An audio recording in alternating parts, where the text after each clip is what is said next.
ठीक है, everyone here. तो भाई क्या लिखा है एवरीवन? Arc of circle. सब बोलो भाई। अब ये आर्क ऑफ सर्कल क्या होता है तो सुनो, मुझे एक बात बताओ, सब यहां देखो ध्यान से। यार ये जो लाइन है ना, ये लाइन है, ये सर्कल ऑब्वियसली ये क्या है? ये लाइन को हमने एक नाम दिया था।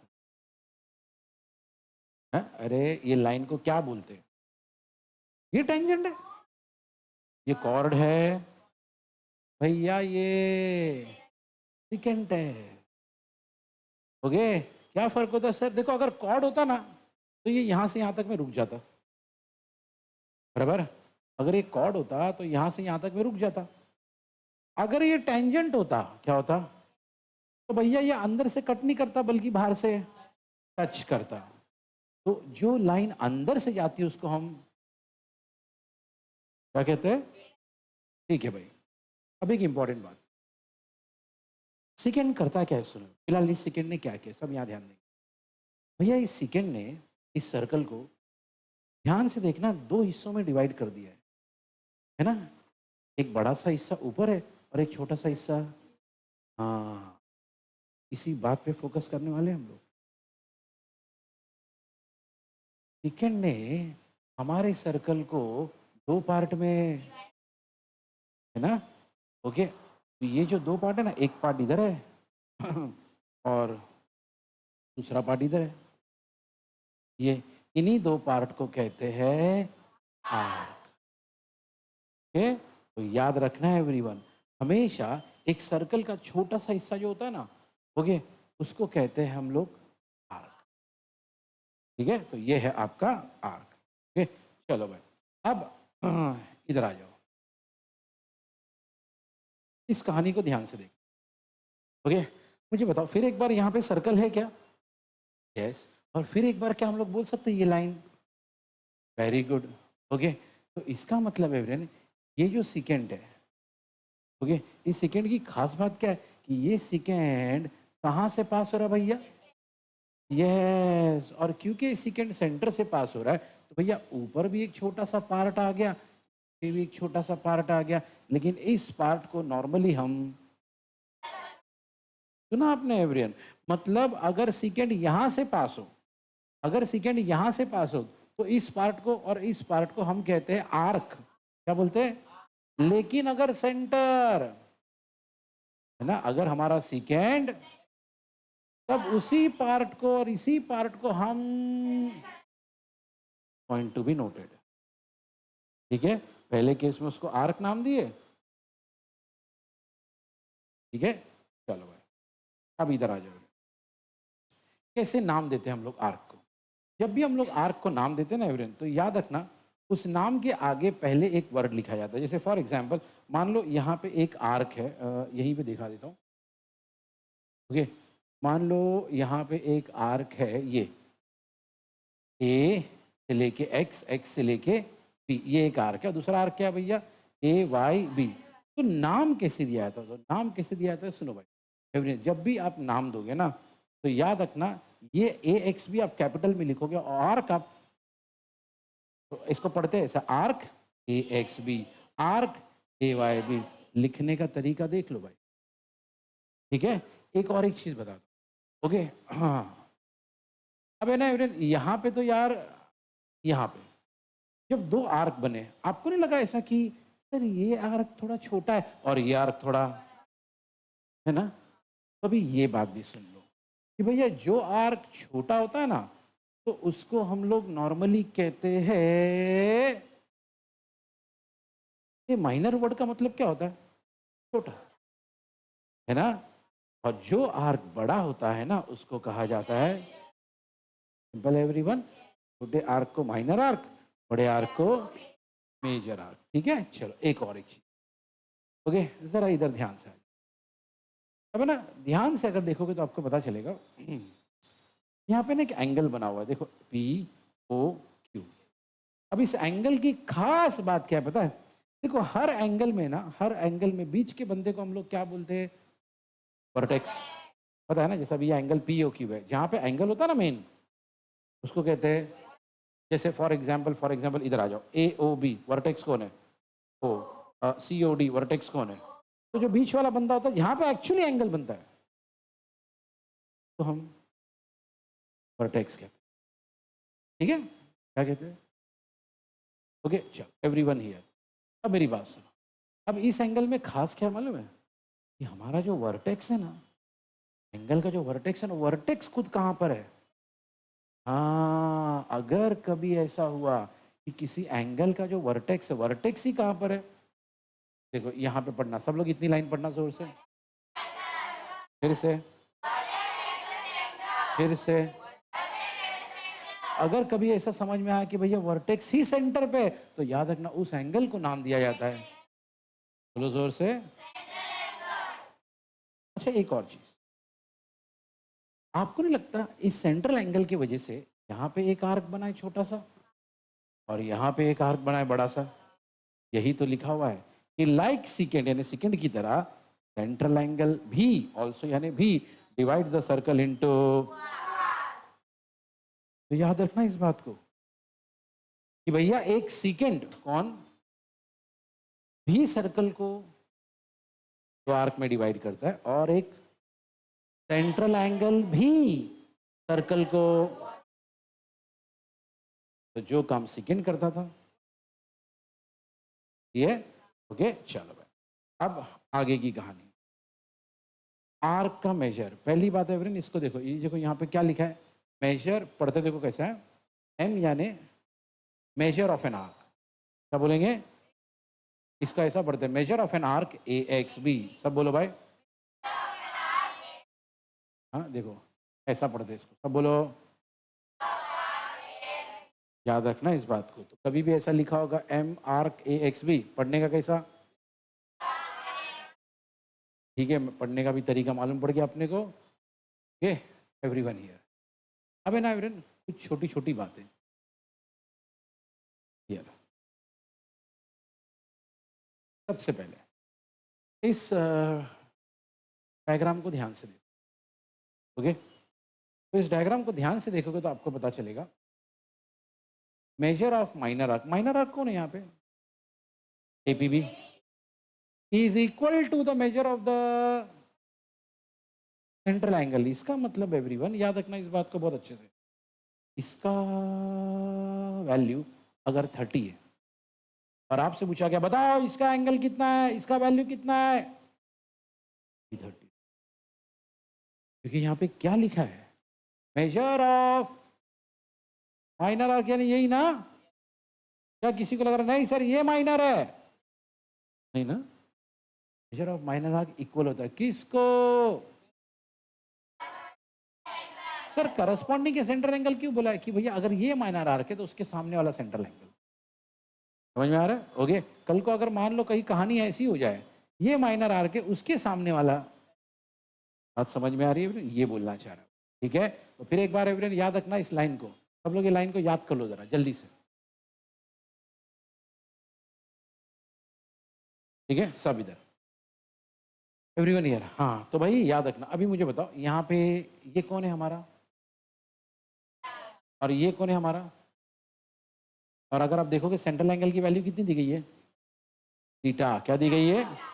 तो क्या हम ऐसा बोल सकते हैं, सोच सोच के बताना कि भाई मेजर ऑफ आर्क APB जो कि हमारा माइनर आर्क है is equal to angle AOB जो कि हमारा सेंट्रल एंगल है, दोनों आपस में, और दोनों की वैल्यू। क्या ये बात ठीक है ना? क्योंकि अभी अभी तो पढ़े सब इधर, अभी अभी तो पढ़े, क्या पढ़े अभी अभी हम लोग?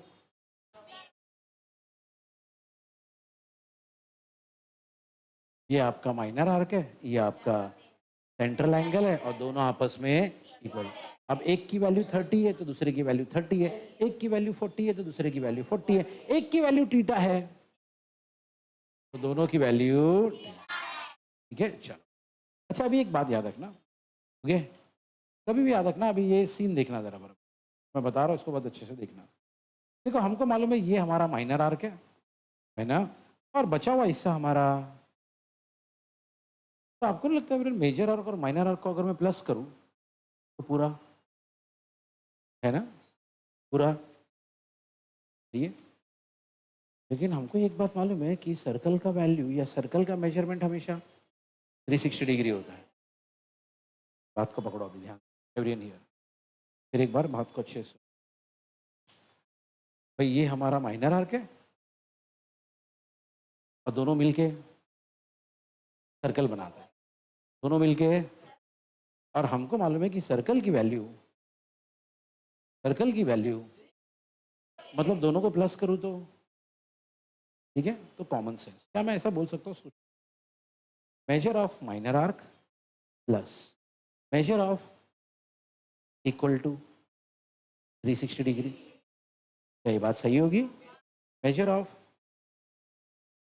Plus measure of equal to, फिर से बोलेंगे मेजर ऑफ,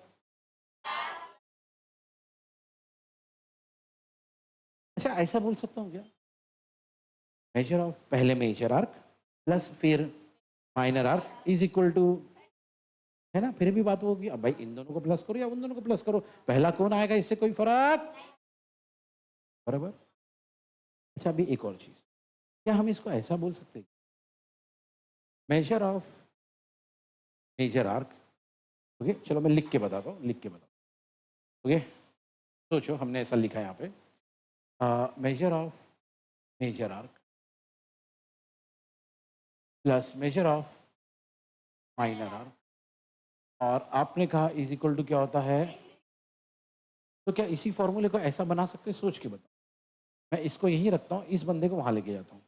मैंने कहा हम इस बंदे को वहां भेज देंगे, ये बंदा प्लस में है ना, उधर जाके माइनस में हो जाएगा, तो हमारा फॉर्मूला बन जाएगा measure of major arc is equal to 360 minus measure of, क्या बात सही है? अच्छा अगर अगर अगर सपोज मैंने आ, इसको यहीं रखा होता, माइनर आर्क को यहाँ रखे, इसको वहां घुमा दिया होता, तो फॉर्मूला क्या बनता, measure of minor arc equal to minus measure of, सही है? ओके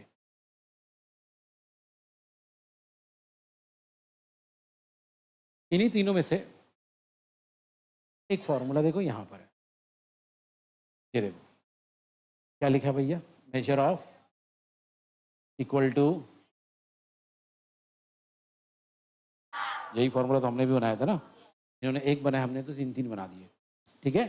चलो अभी एक और चीज याद रखना है, अगर कभी भी ये वाली कहानी हो, क्या हो, सेमी सर्कुलर, आगे देखो सामने डायग्राम है, याद है आपको एवरीवन, ये जो सीकेंड है, ये वाला सीकेंड कहाँ से पास हो रहा था, और तभी भी हमने डिस्कस किया था, अगर कोई सेकेंड सेंटर से पास हो ना तो क्या बनता है, बस। अब है ना एवरीवन, एक चीज याद रखना, ओके, कभी भी याद रखना है एवरीवन, ये हिस्सा ले लो, ये सर्कल का आधा हिस्सा है ना, पूरे सर्कल का वैल्यू होता है, तो आधे सर्कल का कितना होगा, बस वही तो बोल रहा वो, measure of semi circular arc is, बस इतना ही याद रखना, आगे का स्टेटमेंट थोड़ा कंफ्यूजिंग है, सिर्फ इतना याद रखना, measure of semi circular arc is 360 180 degree, और अगर बात पूरे, तो मेजर ऑफ सर्कल कितना होगा, उसका डबल, सही है, दूसरी बात याद रखना, ठीक है। ओके फाइन, अगला टॉपिक जो है हमारा वो ये है, कॉन्ग्रुएंस ऑफ आर्क्स। अब बोलो, चलो सुनते हैं एवरीवन, कॉन्ग्रुएंस ऑफ आर्क क्या कहता है, सब इधर एवरीवन हियर, ये सेकेंड वाली लाइन है ना, ये ज्यादा important, two arcs of the और हैविंग आर, समझाता हूँ क्या मतलब, एवरीवन हियर, मान लो सीन ये है कि अ, एक सर्कल, और उसके दो आर्क है, एक आर्क इधर है, ठीक है, मान लो इसका नाम देता हूँ ए ओ, और दूसरा आर्क मान लो सी ओ, तो हमारे पास दो आर्क है, ये एक आर्क बन गया, ये भी एक, बराबर समझो भाई। अब किसी ने आपसे कहा कि भैया ये वाला एंगल जो है ना, ये 30 है, और ये भी सीन देखो क्या है? हमारे पास दो आर्क है और दोनों के दोनों हमारे उसी सर्कल में, सेम सर्कल में, और दोनों का मेजर वो भी 30 है। सुनो, कभी ऐसा हुआ ना, तो इसका मतलब ये हुआ, इसका मतलब ये हुआ कि ये आर्क ए बी और ये आर्क आपस में, आपस में लैंग्वेज में इक्वल है। यानी अगर ये जो आर्क है ना ए बी, इसका वैल्यू अगर मान लो 30 है तो उसका भी वैल्यू, आपने एवरीवन, ओके, तो पॉइंट याद रखना है, ओके, पॉइंट याद रखना, ओके। तो फिर एक बार समझाता हूँ एवरीवन, ओके। अच्छा, अब किसी ने आपको बोला लेंथ, इसका इसका लेंथ मान लो है यहाँ से ए से लेके बी तक 5 सेंटीमीटर, ई से लेके डी तक भी कितना रहेगा? ठीक है, तो बोलने का मतलब ये है कि अगर मान लो एक सर्कल है, सर्कल में दोनों का मेजर अगर इक्वल है तो दोनों का लेंथ भी, मतलब दोनों आर्क, शॉर्ट में बोला जाए दोनों आर्क आपस में क्या है? Okay fine. तो भाई हम ऐसा लिख सकते हैं, arc A B congruent to arc C D. क्या लिखेंगे बोलो? देखो ऐसा लिखा जाता, आर्क ए बी कॉन्ग्रुएंट, ऐसे लिखते ना, तो आर्क, नोटिस करो आर्क स्मॉल लेटर में, बाकी कैपिटल लेटर में, तो ये, ओके। अच्छा, कभी कभी ऐसा भी हो सकता है कि ये दोनों जो आर्क है ना, ये सेम सर्कल के नहीं है बल्कि अलग अलग सर्कल, ऐसा भी कहानी हो सकती है। ओके, मान लो सीन एक ऐसा है कि भाई हमारे पास दो सर्कल है, एक नहीं बल्कि दो सर्कल, लेकिन ये दोनों सर्कल की खास बात यह है कि दोनों सर्कल कॉन्ग्रुएंट है, दोनों सर्कल, ओके। चलो, तो ये यहाँ पे एक सर्कल है, इसका सेंटर है मान लो ओ, यहाँ पे दूसरा सर्कल है, इसका सेंटर है मान लो पी, दोनों congruent circle. Sir congruent circle मतलब अगर इसका रेडियस 5 है तो उसका भी रेडियस, अगर इसका रेडियस 10 है तो उसका भी रेडियस, इसको बोलते हैं कॉन्ग्रुएंट सर्कल। ठीक है, तो यहाँ पे ना एवरीवन मान लो सीन ऐसा है, यहाँ पे एक आर्क है ए ओ बी और यहाँ पे एक आर्क है मान लो सी पी डी, ओके। तो अगर एवरीवन ये दोनों कॉन्ग्रुएंट सर्कल है दोनों, हाँ, अगर इसका मेजर है मान लो 50 डिग्री और इसका भी मेजर है मान लो 50 डिग्री, दोनों का वैल्यू कितना है? तो जितना लेंथ इसका होगा उतना ही लेंथ इसका, मतलब दोनों आर्क आपस में, तो यहाँ पे भी हम लिख सकते हैं arc A B to arc, बात समझ में आया एवरीवन? मतलब ये जो लॉ है ना, ये जो हमने पढ़ा, ये दोनों जगह काम करता है। फिर दोनों जगह काम करता मतलब भैया यहाँ पे एक ही सर्कल में दो आर्क थे तो भी ये लॉ काम करेगा, यहाँ पे दो अलग अलग सर्कल थे तो भी ये लॉ, लेकिन एक शर्त है। क्या शर्त है? यहाँ पे दोनों सर्कल्स, हाँ ये बात इंपॉर्टेंट है, दोनों सर्कल कॉन्ग्रुएंट। बात समझ में आई एवरीवन? ये कहानी, ठीक है फाइन एवरीवन। तो ये वाली जो लाइन है ना, टू आर्क, पहले ये लिखेंगे कॉन्ग्रुएंस ऑफ आर्क, उसके बाद ये वाली लाइन लिखेंगे और ये दो डायग्राम बना लेंगे, ठीक है। चलो जल्दी से।